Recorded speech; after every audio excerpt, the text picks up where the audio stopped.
वर्षा ऋतु की रात थी। आकाश से बिजली चमक रही थी, पर उससे अधिक तेज चमक रही थी नंदन के भीतर की बेचैनी। वह युवा था, 24 वर्ष का, शिक्षित, भद्र, विचारशील, पर मन से टूटा हुआ। हर समय एक अनजाना भय उसे घेरे रहता। कोई कारण स्पष्ट नहीं था, बस हर बात से डर लगता।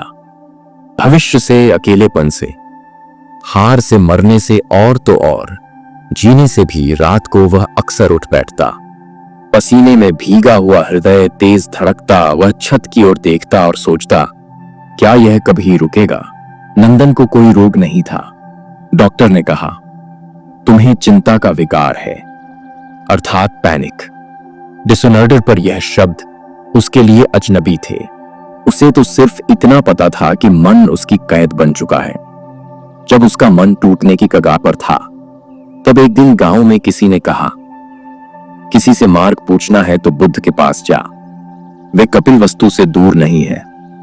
अभिनंदन ने कुछ नहीं सोचा, बस चल पड़ा, अपने मन को पीछे छोड़ने की आशा में, जिसमें वह बुद्ध के शिष्य आनंद से मिलता है, पहली बार ध्यान की शिक्षा पाता है और एक गंभीर आत्ममंथन की यात्रा शुरू होती है।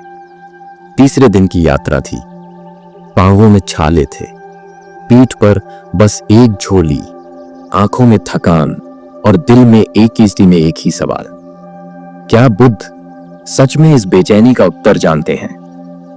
नंदन अब गंगा के किनारे एक छोटे से गांव में पहुंचा, जहां लोगों ने बताया कि बुद्ध वहीं ठहरे हैं। एक आम्र वाटिका में। वहां शांत वातावरण था, पक्षियों की चहचहाहट, वनों की सरसराहट और साधुओं की धीमी आवाजें, सब कुछ शांत था। पर नंदन के भीतर चिंता की लहरें अब भी उठ रही थी।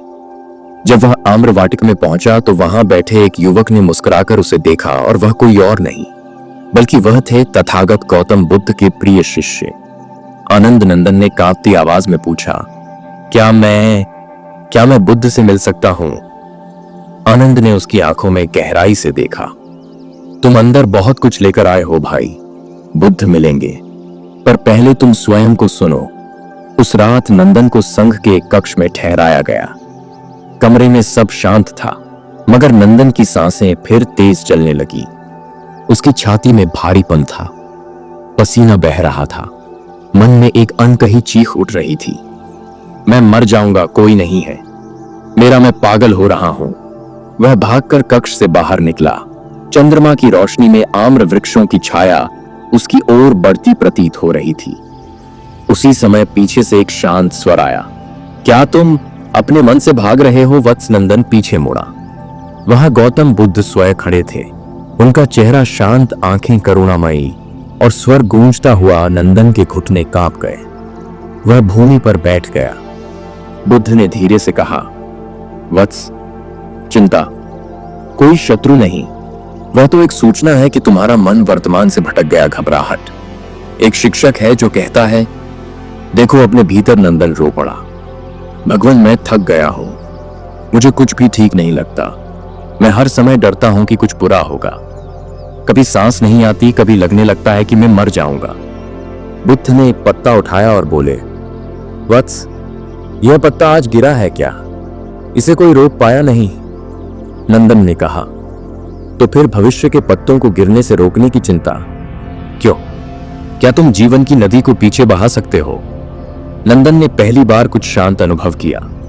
बुद्ध ने कहा, आओ आज रात ध्यान करें, सिर्फ अपनी सांसों पर ध्यान दो। वह आती है, जाती है, तुम सिर्फ दर्शक हो, कुछ करना नहीं है। नंदन ने आंखें बंद की, पहली बार अपने अंदर चल रही हवा को महसूस किया। दिल की धड़कनें गिनना शुरू किया। धीरे धीरे उसका भय थोड़ा कम हुआ। घबराहट अब भी थी, लेकिन उसमें डूबने की बजाय वह उसे देख रहा था। सवेरा हुआ। नंदन की आंखों में हल्की चमक थी। वह पहली बार रात भर जागा नहीं, बल्कि मन में ठहराव अनुभव किया। बुद्ध ने मुस्कुराकर कहा, वत्स, तुम्हारा उपचार शुरू हो चुका है। अब तुम अपने भीतर के भय को देखने के लिए तैयार हो। नंदन अब बुद्ध के संघ में शामिल हो चुका था। सवेरे सूरज की पहली किरण जब आम्र वाटिका की पत्तियों से छनकर गिरती, तब पूरा परिसर एक दिव्य ऊर्जा से भर उठता। मगर नंदन का मन अब भी कभी कभी डर की रेखाओं से भर जाता। भीतर कहीं कुछ अधूरा था, कोई पुरानी गांठ, कोई छाया जो पीछा नहीं छोड़ रही थी। उस दिन बुद्ध ने सभी शिष्यों को बुलाया और शांत स्वर में कहा, आज हम विपश्यना करेंगे, अपनी सांसों और विचारों के दर्शक बनेंगे। नंदन ने आंखें बंद की। वह गहराई से अपनी सांस को महसूस करने लगा, आती हुई जाती हुई, न गर्म न ठंडी, बस एक सरल लय। कुछ क्षणों तक सब ठीक रहा, पर अचानक एक छवि आई। बचपन में पिता की डांट, स्कूल में लोगों का उपहास, अकेले रोता हुआ नंदन। उसका दिल फिर तेजी से धड़कने लगा, सांसें टूटने लगी। वह ध्यान से उठ खड़ा हुआ। बुद्ध वहीं पास ही खड़े थे। उन्होंने नंदन के कंधे पर हाथ रखा। वत्स, भय तब आता है जब हम विचारों को अनुभव समझ बैठते हैं। यह छवियां बीती स्मृतियां हैं, वे सत्य नहीं हैं, बस मानसिक परछाइयां हैं। नंदन ने कांपती आवाज में कहा, भगवान, क्या मैं इनसे कभी मुक्त हो पाऊंगा? बुद्ध ने मुस्कुराते हुए उत्तर दिया, मुक्ति तभी आती है जब तुम भीतर देखने से डरना छोड़ दो। विचारों से भागो मत, उन्हें स्वीकार करो। उसी रात नंदन ने ध्यान करते हुए एक नया प्रयास किया। जब वह भय, अतीत और व्यथा को महसूस करने लगा, तब उसने लड़ना बंद किया। वह बस बैठा रहा, मन में आई हर छवि को देखने लगा, जैसे वो पर्दे पर कोई चलचित्र हो। एक दृश्य, मां का बीमार चेहरा, दूसरा खुद को अकेला छोड़ दिया जाना, तीसरा भविष्य की चिंता। हर एक को उसने देखा, गले लगाया और अंत में आंखें भर आईं। पर इस बार डर नहीं था, बस करुणा थी। अगली सुबह बुद्ध ने प्रवचन में कहा, मन दो रूपों में बंधता है, एक बीते पर पछताने से, दूसरा आने वाले से डरने से। पर जीवन सिर्फ अब में है, तथता जैसा है वैसा ही स्वीकार करना, यही मुक्ति है। नंदन को ऐसा लगा मानो किसी ने उसके मन से पर्दा हटा दिया हो। उस दिन पहली बार नंदन ने महसूस किया, चिंता में खोने और चिंता को देखने में अंतर है।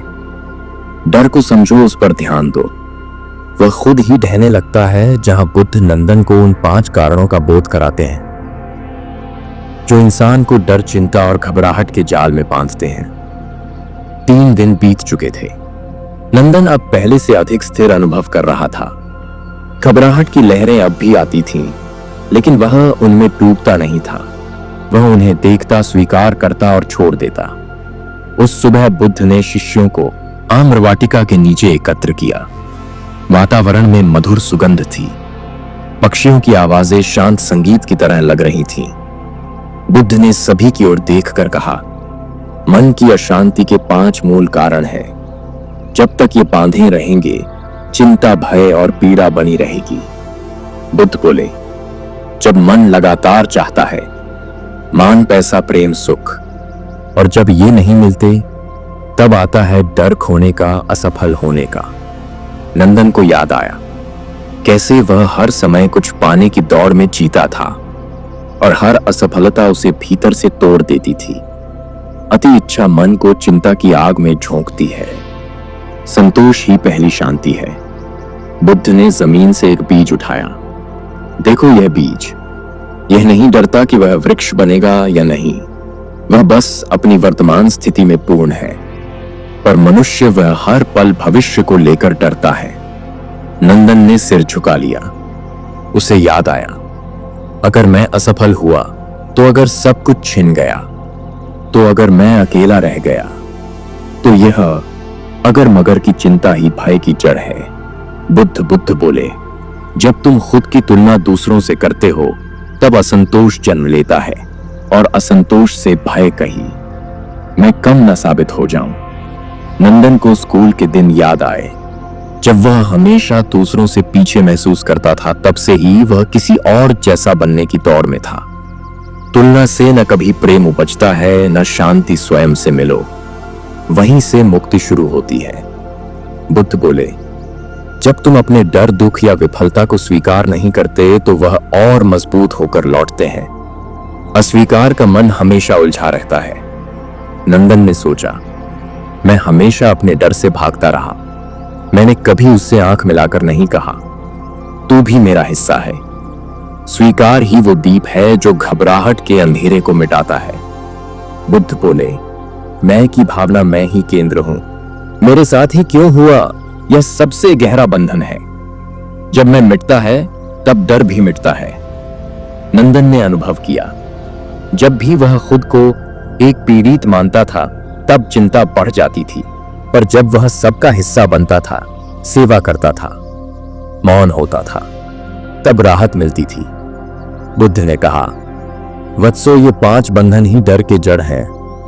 जब तक मन इनमें फंसा रहेगा तब तक कोई भी ध्यान, कोई भी साधना स्थायी शांति नहीं दे सकती। इन्हें पहचानो, स्वीकार करो और धीरे धीरे त्याग दो। नंदन की आंखें भर आईं। भगवान, क्या यह संभव है? बुद्ध बोले, संभव है, अगर तुम भीतर की यात्रा निरंतर जारी रखो, जहां नंदन 7 दिन का मौन व्रत करता है, स्वयं की गहराइयों में उतरता है और भीतर पहली बार स्थायी शांति का स्पर्श करता है। नंदन के भीतर परिवर्तन की लहरें उठने लगी थी, पर वह जानता था कि यह यात्रा अब भी अधूरी है। बुद्ध के बताए 5 बंधनों ने उसके जीवन की जड़ें हिला दी थी। अब वह देख पा रहा था कि घबराहट, चिंता और डर बाहर नहीं, भीतर के भ्रम थे। एक सुबह जब वह नदी किनारे बैठा था, तब बुद्ध पास आए और बोले, वत्स, अब समय है मौन में उतरने का। जो शब्दों में नहीं समझा जा सकता वह मौन में प्रकट होता है। बुद्ध ने कहा, आने वाले 7 दिन तुम किसी से बात नहीं करोगे, कोई पुस्तक नहीं, कोई लेखन नहीं, सिर्फ ध्यान, श्वास और मौन। नंदन ने सिर झुका लिया। वह तैयार था अपने भीतर के अंधेरे को देखने, समझने और पार करने के लिए। मौन के पहले दिन नंदन ने ध्यान में बैठना शुरू किया, पर मन जैसे बौखला गया। पुराने विचार, डर, आवाजें सब एक साथ आने लगे। अगर मैं असफल हो गया तो मेरे साथ ही ऐसा क्यों हो रहा है? क्या मैं ठीक हो जाऊंगा? हर बार जब वह सांस पर ध्यान देता, मन भटक जाता, पर वह बैठा रहा जैसे एक दृढ़ वृक्ष। बुद्ध की बात उसे याद आई, मन की बेचैनी कोई रोग नहीं है, वह सिर्फ पुरानी चोटों की गूंज है। तीसरे दिन एक ध्यान सत्र में नंदन को ऐसा लगा मानो कोई भीतर से चिल्ला रहा हो।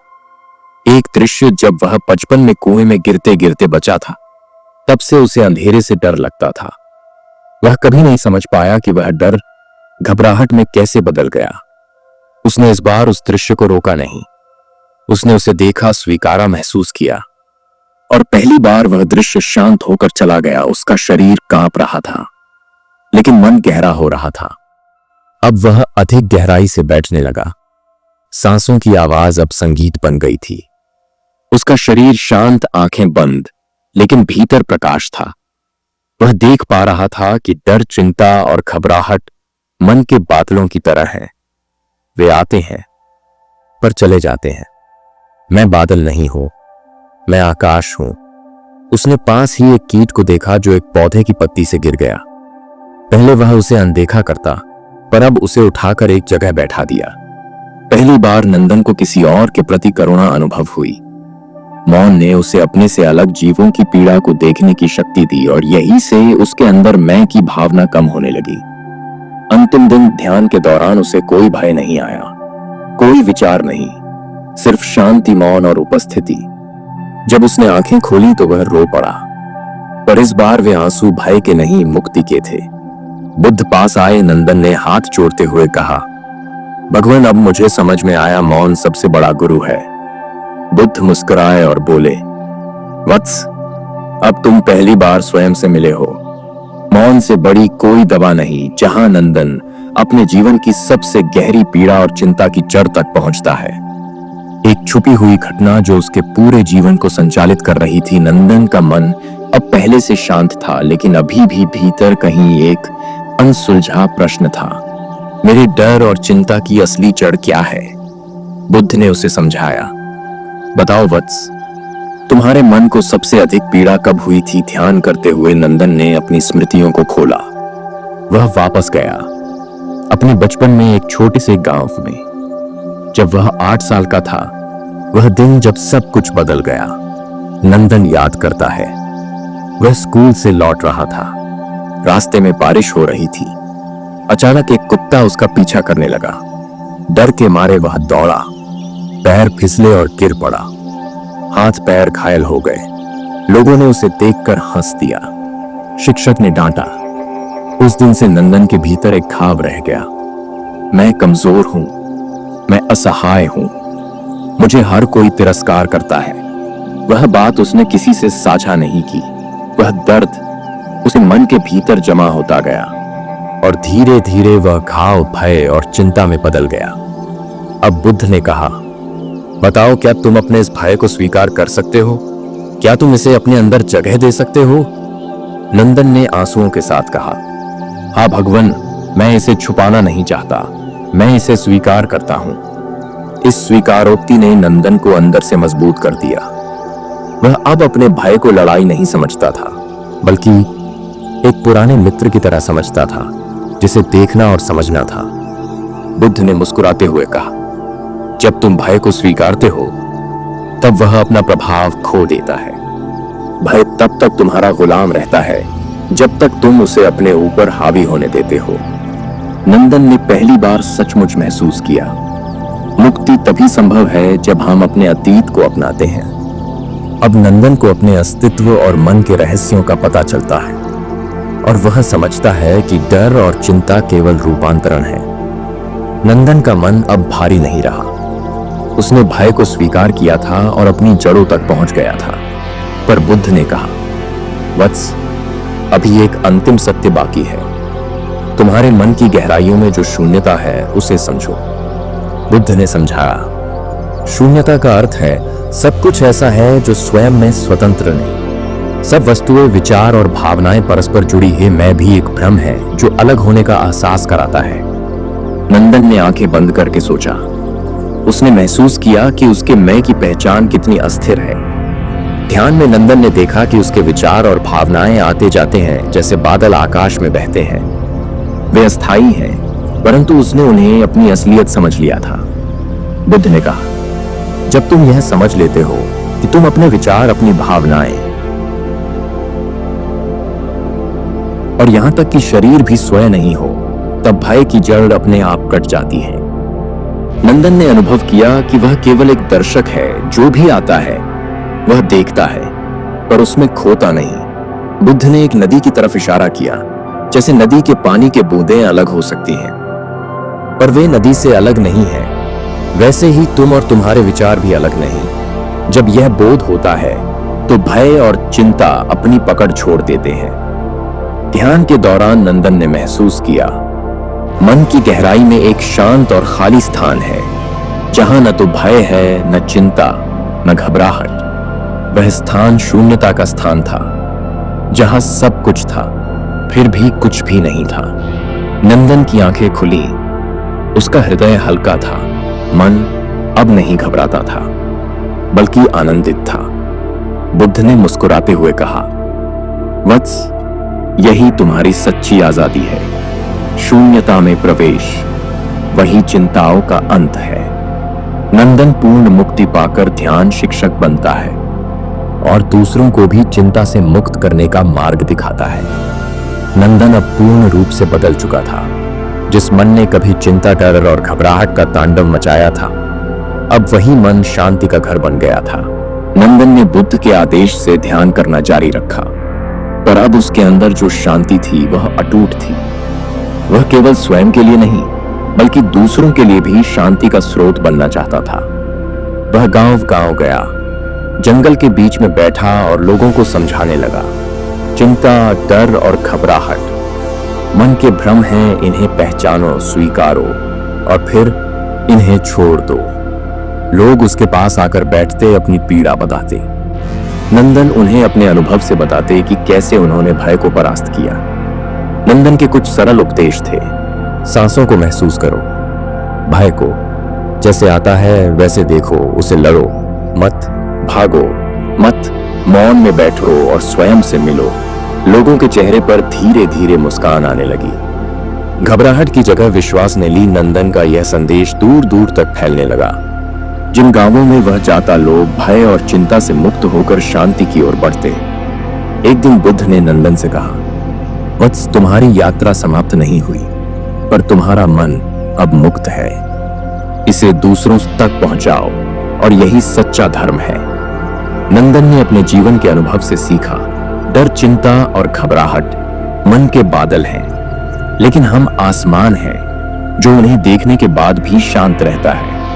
यह कहानी यही खत्म नहीं होती, यह तो एक नई शुरुआत है जहां हर व्यक्ति अपने मन के तूफान को शांत कर जीवन में सच्ची शांति पा सकता है। नंदन की यह यात्रा केवल भय से मुक्ति नहीं थी, बल्कि एक गहन आत्मबोध और शांति की ओर बढ़ने का मार्ग था। अंत में नंदन खुद एक ध्यान शिक्षक बन गया, जो दूसरों को भी भय और चिंता से मुक्त करने का मार्ग दिखाता है। चिंता, डर और घबराहट मन के उत्पाद हैं, बाहरी नहीं। इन्हें समझकर और स्वीकार करके हम इन पर नियंत्रण पा सकते हैं। भय के 5 मूल कारण होते हैं। इच्छाओं की अतृप्ति अर्थात काम तृष्णा, असुरक्षा की भावना अर्थात भवभीति, तुलना और ईर्ष्या मतलब मान सम्मान, अस्वीकार विराग की कमी और मिथ्या अहंकार, अहम ध्यान और मौन के माध्यम से मन की गहराई में जाना आवश्यक है। सतत अभ्यास से मन की अस्थिरता कम होती है और स्थायी शांति मिलती है। स्वीकार करना डर को कम करने का पहला कदम है।